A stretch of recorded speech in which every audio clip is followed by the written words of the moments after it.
To commerce studies accounting lecture. हुण इहदे अज आपां करांगे एडजस्टमेंट और प्रॉफिट और loss on revaluation of assets and liabilities. Revaluation दा मीनस की हुंदा है कि जदों एसेट ते लाइबिलिटीज़ की वैल्यू नूं दोबारा रिवैल्यूएट करते हैं, जदों कोई पार्टनर एडमिट किया जाता है, जदों कोई पार्टनर रिटायर किया जाता है, जदों कोई पार्टनरशिप नूं बंद किया जाता है, तो एसेट ते लाइबिलिटीज़ की वैल्यू नूं रिवैल्यूएशन किया जाता है कि हुण जो प्रेजेंट टाइम ते एसेट या लाइबिलिटीज़ की वैल्यू हुई है, तो ये जो भी कोई प्रॉफिट एंड लॉस होंदा उहदी किद्दां एडजस्टमेंट होंदी है। हुण जदों भी ये पार्टनर से द्वारा डिसाइड किया जाता है या फिर जदों भी पार्टनर से द्वारा डिसाइड किया जाता है कि प्रॉफिट की जिहड़ी शेयरिंग रेशो हैगी है चेंज करनी है, उस टाइम भी जो है revaluation of asset of liability की जाती है, क्योंकि जिदा टाइम पास होंदा है market value of asset and liability जो है या तो इंक्रीज़ हो जाती है या तो डिक्रीज़ हो जाती है। इस करके एक्चुअल वैल्यू का पता करने वास्ते जिहड़ा हैगा है और ये जानने वास्ते कि बिजनेस विच प्रॉफिट हो रहा है या लॉस हो रहा है, रिवैल्यूएशन जो है की जाती है। हुण इहदे विच एडजस्टमेंट जिहड़ी भी रिवैल्यूएशन की जाती है उहदे विच जो भी प्रॉफिट आता है वो कैपिटल अकाउंट विच एडजस्ट हो जाता है। वो जिन्ने भी पार्टनर्स हैगे है उन्हां दी ओल्ड रेशो विच ये ख्याल रखना है कि जिन्ने भी पार्टनर हैगे है उन्हां दी ओल्ड रेशो विच जो है उन्हां दी कैपिटल विच पा दिता जाता है। एंड हुण इहदे वास्ते देखो इहदी नैसेसरी एंट्रीज जिहड़ियां हैगियां किहड़ियां हो रही हैं। हुण जदों वैल्यू दी जिहड़ी अपनी एसेट है उहदी वैल्यू विच इनक्रीज़ हो रहा है, जदों एसेट जिहड़ी इनक्रीज़ हो रही है फिर एंट्री आएगी asset account to revaluation account. ये एंट्री सानू लर्न करनी पऊगी स्टूडेंट्स कि जदों कि एसेट्स जिहड़ियां हैगियां उहदी वैल्यू इनक्रीज़ हो रही है, फिर एसेट नूं करांगे आपां डेबिट ते रिवैल्यूएशन नूं करांगे क्रेडिट। और जदों डिक्रीज़ हो रही है एसेट दी वैल्यू ये ऑपोजिट हो जाएगा, रिवैल्यूएशन अकाउंट नूं करांगे डेबिट ते एसेट नूं करांगे क्रेडिट। एंड अगे इहदे विच की हैगा है कि अगर लाइबिलिटी विच इनक्रीज़ हो रहा है तो रिवैल्यूएशन अकाउंट नूं करांगे डेबिट ते लाइबिलिटी नूं करांगे क्रेडिट। अगर लाइबिलिटी विच डिक्रीज़ हो रही है तो लाइबिलिटी नूं करांगे आपां डेबिट ते रिवैल्यूएशन नूं करांगे क्रेडिट। हुण मतलब कि एक लॉजिक सुन लो, कई बच्चों के माइंड में आएगा कि इस तरीके दे नाल क्यों होया कि जदों एसेट की वैल्यू इनक्रीज़ होई एसेट नूं आपां डेबिट ते रिवैल्यूएशन नूं क्रेडिट क्यों किया। याद करो नॉमिनल अकाउंट का rule, debit all expenses and losses credit all income and gains. इतने रिवैल्यूएशन जदों एसेट की वैल्यू इनक्रीज़ हो गई है तो इतने की हो रहा है, इतने सानू इनकम हो रही है, इस करके जो है एसेट नूं डेबिट किया तो रिवैल्यूएशन नूं क्रेडिट किया। एंड इतने ये ऑपोजिट इतने सानू लॉस हो रहा है, ठीक है, इस करके डिक्रीज़ हो रही है एसेट की वैल्यू, लॉस हो रही है इस करके रिवैल्यूएशन नूं डेबिट किया।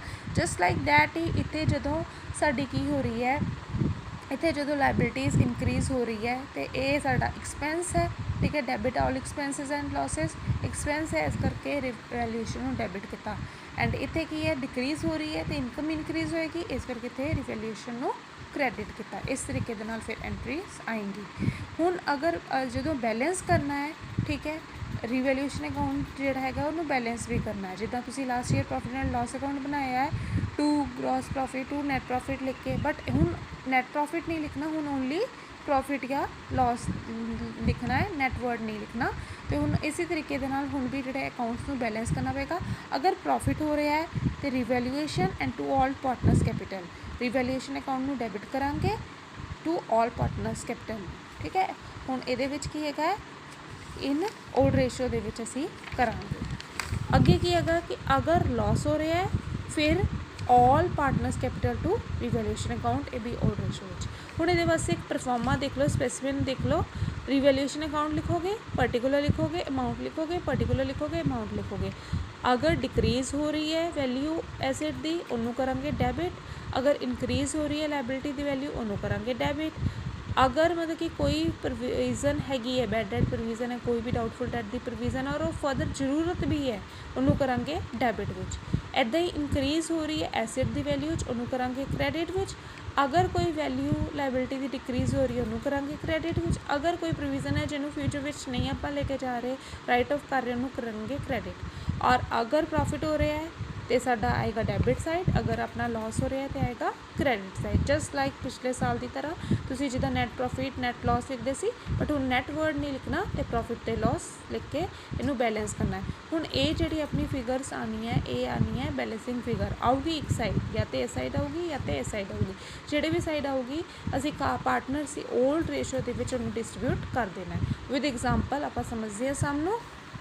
हुण देखो ABC 3 पार्टनर है और उन्होंने ओल्ड रेशो सी 5:3:2 एंड हुण वो डिसाइड कर रहे हैं कि उन्होंने प्रॉफिट रेशो चेंज कर लेनी 3:2:1। हुण इस विद इफैक्ट 1 अप्रैल तो हुण जिहदे करके हुण इत्थे की हो रहा है, प्रॉफिट शेयरिंग रेशो चेंज हो रही है, जिहदे करके रिवैल्यूएशन जिहड़ी हैगी एसेट ते लायबिलिटी दी कीती गई एंड वो लायबिलिटी कीती गई, वो रिवैल्यूएशन कीती गई है, जिहदे करके जनरल एंट्री असीं पास करनी है।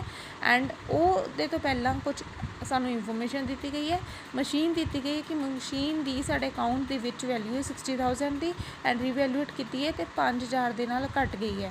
इत्थे देखो 5,000 के नाल जो है ये साडा मशीनरी घट गई है। स्टॉक 22,000 देता सीगा एंड 30,000 रिवैल्यूएशन की 30,000, यानी कि स्टॉक की हो गया इनक्रीज़ हो गया है विद 8,000 के नाल। एंड इदां ही अगे बिल्डिंग 80,000 दी सीगी, हुण 90,000 हो गई है। हुण बिल्डिंग जो है साडी 10,000 के नाल की हो गई है इनक्रीज़ हो गई है, यानी कि स्टॉक एंड बिल्डिंग की साडी वैल्यू इनक्रीज़ हो रही है, मशीनरी की डिक्रीज़ हो रही है। एंड इस तरीके दे नाल क्रेडिटर लायबिलिटी आ गई। हुण लायबिलिटी साडी 8,000 के नाल इनक्रीज़ हो रही है एंड ये जनरल रिजर्व इत्ते जिहड़ा है कोई भी चेंज नहीं आ रहा। हुण सब तो पहला जनरल एंट्री पास करांगे। जनरल एंट्री तुहानूं की दस्सिया सीगा कि जिहड़ी भी एसेट की वैल्यू इनक्रीज़ हो रही है रिवैल्यूएशन करके, ठीक है, जिन्हां दी जिहड़ी भी एसेट की वैल्यू डिक्रीज़ हो रही है, ठीक है, उन्होंने करांगे असी क्रेडिट। हुण रिवैल्यूएशन अकाउंट नूं कीता डेबिट 13,000 के नाल। किद्दां 13,000 आया कि मशीन 5,000 के नाल डिक्रीज़ हो रही सी टू मशीनरी 5,000। क्रेडिटर लायबिलिटी जो है 8,000 के नाल इनक्रीज़ हो रही सी, वो पाया। इन्हां दोनों का टोटल कर लिया रिवैल्यूएशन अकाउंट में, यानी कि 13,000 जाएगा। ये क्यों जाएगा?